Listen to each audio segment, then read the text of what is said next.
Saudações, eu sou o professor Charles Camilo e nessa videoaula sobre a Europa, parte 2, nós iremos abordar as diversidades regionais. Então essa videoaula tem como objetivo compreender a questão da persistência de duas Europas, Europa Ocidental e Europa Oriental, tal como as características dos principais países dessas duas regiões do continente europeu. Eu desejo a todos uma boa aula e bons estudos. Vamos a uma breve introdução a respeito do conceito de Europa Ocidental e Europa Oriental. Bem, senhores, a porção oeste da Europa, formada por vários países capitalistas desenvolvidos, ela é conhecida como Europa Ocidental. Então a porção oeste do continente europeu, ela é conhecida como Europa Ocidental. E a outra parte a leste, ela é conhecida como Europa Oriental ou leste europeu. Essa região, nos tempos da Guerra Fria, ela ficou conhecida popularmente pelo termo cortina de ferro, pois grande parte dos países do leste europeu, após a Segunda Guerra Mundial, eles tornaram-se países socialistas, eles tornaram-se países de economia planificada e, de certa forma, ligados à extinta União Soviética. E daí, no entanto, hoje os países da Europa Oriental, eles procuram se integrar às economias de mercado, ou seja, eles procuram, de certa forma, unir-se à União Europeia. Hoje, no século XXI, a rivalidade ideológica, capitalismo versus socialismo, Ocidente versus Oriente, não existe mais. Mas, porém, a Europa Ocidental, ela nutre preconceitos em relação à Europa Oriental, considerando a Europa Oriental atrasada economicamente. Ok? E dentro desse processo nós podemos afirmar também outras características, tais como as diferenças na parte ocidental da parte oriental. Ok? Diferenças na parte ocidental. Os países da Europa Ocidental, eles apresentam diferenças internas acentuadas. A maioria delas, elas foram resultantes da Revolução Industrial. Então, com a Revolução Industrial, que surgiu primeiro no Reino Unido, lá no século XVIII, houve, de certa forma, uma hegemonia do Reino Unido, ou da Inglaterra, como nós podemos afirmar, sobre os demais países europeus. E já no século XIX e no século XX, outros países do continente europeu, da Europa Ocidental, começaram-se a industrializar-se. E com essas diferenças, esses países que se lançaram primeiro na Revolução Industrial, na primeira fase da Revolução Industrial, hoje esses países já estão na terceira fase da Revolução Industrial, ou seja, são países altamente desenvolvidos. E tanto que nós podemos afirmar também que uma das características principais da Europa Ocidental é que um poderio econômico, um poderio da economia, ele não significa necessariamente um elevado padrão de vida, porque existem países que têm uma economia sólida, só que, porém, o padrão de vida da população desse país acaba sendo baixo. Só que em outros casos existem países que têm um padrão de vida alto e um padrão de economia alto. E existe países que têm um padrão econômico pequeno, só que porém a sua qualidade de vida é boa, é alta, digamos. E dentre outras diferenças que nós podemos mencionar também na Europa Ocidental, é que existe um grupo de países bastante industrializados, porém ainda longe de alcançar um alto nível de industrialização. Então são países que tiveram uma industrialização tardia, e com essa industrialização tardia eles conseguiram desenvolver alguns segmentos industriais, só que porém eles ainda não alcançaram a terceira fase da Revolução Industrial. Ok?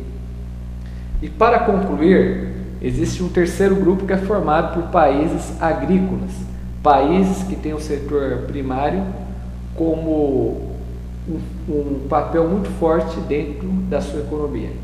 Tanto que a agropecuária, embora empregue um percentual cada vez menor na Europa Ocidental, ocorre que a agropecuária dentro dos países que formam a União Europeia, ela é totalmente ali subsidiada pelo governo. Tanto que um dos focos de conflito da União Europeia com o resto do mundo é o protecionismo que a União Europeia exerce sobre o setor primário, que só se mantém graças aos seus inúmeros subsídios.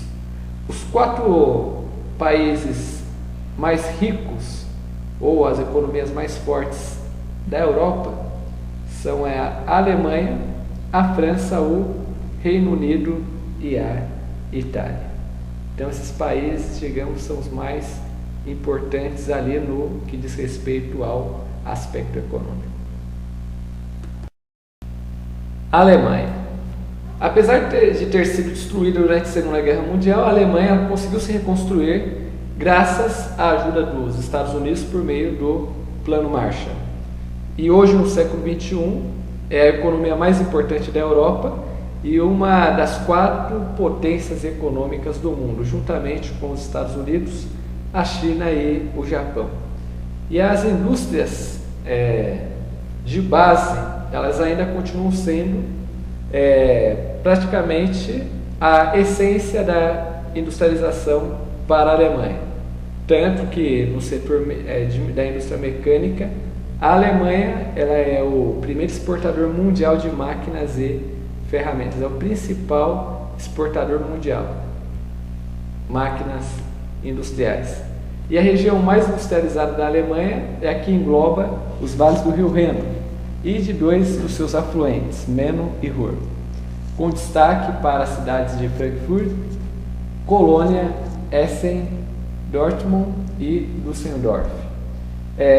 Frankfurt, além de ser o polo industrial, é o principal centro financeiro do país e o segundo da Europa depois de Londres. E além disso, é um dos países europeus que possui uma balança comercial positiva que contribui para manter o euro valorizado.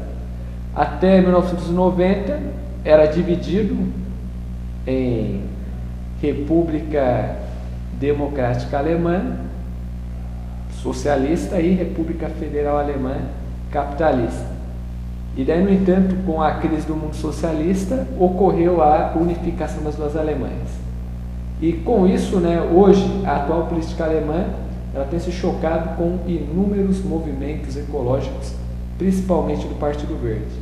Então toda essa industrialização acelerada, que decorrente da Revolução Industrial, e hoje, nos séculos 20, 21, essa industrialização que levou, no caso, a Alemanha a se tornar essa potência, ela acabou, de certa forma, causando danos ao meio ambiente. Então, para evitar que ocorra novos danos ao meio ambiente, movimentos de ambientalistas e principalmente movimentos políticos como o Partido Verde têm lutado contra esse desenvolvimento que não leva em consideração a questão da preservação ambiental. Ok? França. Desde a década de 60, vem sendo implementada uma política de descentralização econômica do território francês. Ou seja, dessa maneira, o governo tem procurado diminuir as diferenças regionais que estavam agravando as dificuldades econômicas do país. Tanto que o governo resolveu redistribuir as indústrias pelo território francês. Tanto que as indústrias mecânicas e eletrônicas são encontradas em todo o oeste da França, destacando as cidades de Caen, Le Mans, Rennes, Brest, Argenton, Morlaix e Lennon. Ok. Reino Unido. A Grã-Bretanha e a Irlanda do Norte formam o Reino Unido. A Inglaterra é a área mais povoada e mais importante do ponto de vista político e econômico desse Estado monárquico. O ingresso na União Europeia do Reino Unido ocorreu no ano de 1973, porque no período anterior a 1973, o Reino Unido ele defendia uma política de isolamento em relação ao continente europeu e ele preferia manter relações comerciais e políticas e, sobretudo, militares com os Estados Unidos da América, que sempre foi um grande parceiro da Inglaterra no século XX, e com a Comunidade Britânica das Nações, a Commonwealth. E a Comunidade Britânica das Nações ela é formada por antigas colônias, pelas ex-colônias do Império Britânico, tal como as Nações Amigas. E daí, no entanto, hoje o Reino Unido é a principal potência econômica da União Europeia, apesar de não estar inserido na zona do euro. Ou seja, o Reino Unido faz parte da União Europeia, mas não adota o euro como moeda. A cidade de Londres, a capital e a principal cidade do país, continua sendo o grande centro industrial, financeiro, comercial e portuário do Reino Unido. Tanto que em Londres estão localizados os setores da indústria mecânica e da indústria química inglesa. Liverpool e Birmingham são outros importantes centros siderúrgicos. Já em Cardiff, no País de Gales, e Belfast, na Irlanda do Norte, estão as indústrias mecânicas. Já lá na Escócia, em Glasgow, destacam-se os setores mecânico, siderúrgico e químico. A participação da Irlanda do Norte no Reino Unido, até hoje, ela acaba sendo um motivo de conflitos, pois a República da Irlanda reivindica a unificação das duas Irlandas.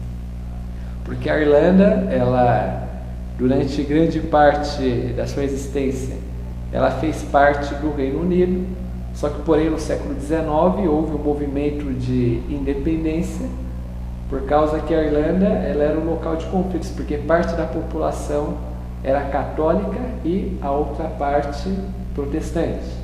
Então a parte católica ela formou ali a República da Irlanda e a Irlanda do Norte continuou fiel ao Reino Unido por causa da sua tradição protestante.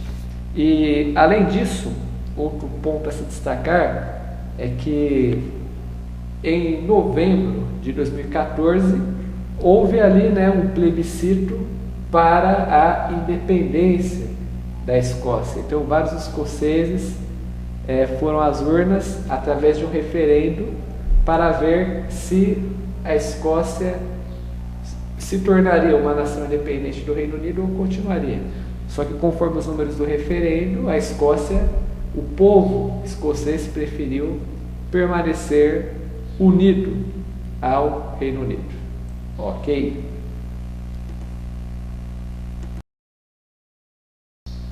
Para concluir a nossa aula, vamos encerrar falando sobre a Itália. A Itália foi um país afetado pela Segunda Guerra Mundial e, mediante os investimentos promovido pelos Estados Unidos através do Plano Marshall, ela conseguiu recuperar-se dos efeitos causados pela guerra. E a partir da década de 50, graças a uma política de grandes investimentos promovidos pelo Estado, a Itália ela conseguiu notáveis avanços no setor industrial. Tanto que inúmeras indústrias estatais dos setores químicos e metalúrgicos instalaram-se suas fábricas nas cidades de Palermo, Siracusa, lá na Sicília, e em Nápoles. Além disso, também nós podemos mencionar as cidades de Bari e Talento. O capital privado também teve uma significativa participação no processo de modernização econômica, tanto que o setor primário foi modernizado por meio de práticas agrícolas como a conservação dos solos e sistemas de irrigação. E hoje a Itália é uma nação industrializada, só que, porém, ao mesmo tempo que ela é industrializada, ela possui uma agropecuária mecanizada. Ok?